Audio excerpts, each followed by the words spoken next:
ఆలోచనలు చేసి అనుభవాన్ని దూరం చేసుకోకు.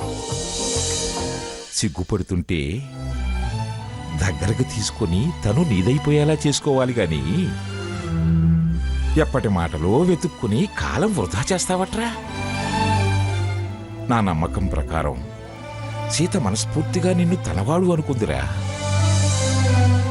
అర్ధాంగిగా నీకు తనలో సగం స్థానం ఇచ్చేసిందిరా. దగ్గరవుతున్న వేళ గతాన్ని గుర్తు చేస్తూ అడుగు వెనక్కు వేసేలా చెయ్యకు.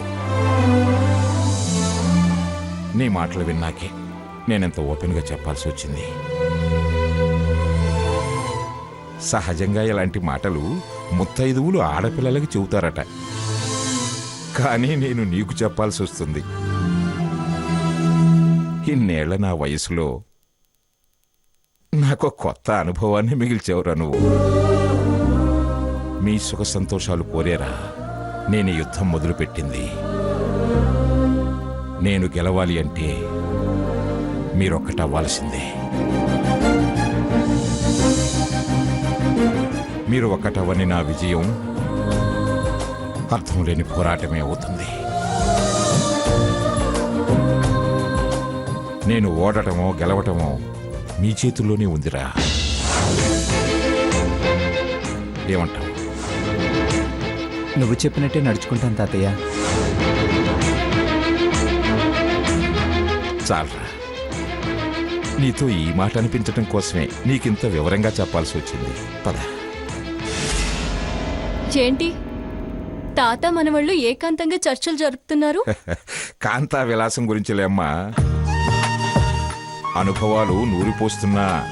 చాలా పొద్దుపోయింది, రండి తాతయ్య గారు. ఆరు బయట మీకోసం పడక ఏర్పాటు చేశాను. ఆరు బయట? ఏం తాతయ్య, మీకు నచ్చుదా? నచ్చదా ఏమిటమ్మా, చిన్నతనం గుర్తు చేసుకున్నట్టుంటుంది. నాకలా ఆరు బయట పనుకోవటం చాలా ఇష్టం. అది ఇంట్లోకి గెస్ట్ హౌస్కి నో ఎంట్రీ అని నాకెంతో మంచి తీపి జ్ఞాపకాల్ని మిగిల్చింది, స్వతంత్రం ఇచ్చింది. పదండి పదండి.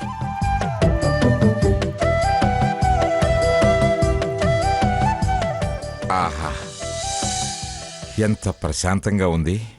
అమావాస్య చీకటైనా మీరు నాకు వేగుచుక్కల్లా వెన్నెల పంచుతున్నారు. గొప్ప ఆనందం నా సొంతం చేస్తున్నారు. ఓహో, మీ పక్కన కూడా నా పక్కనేనా? Very good very good.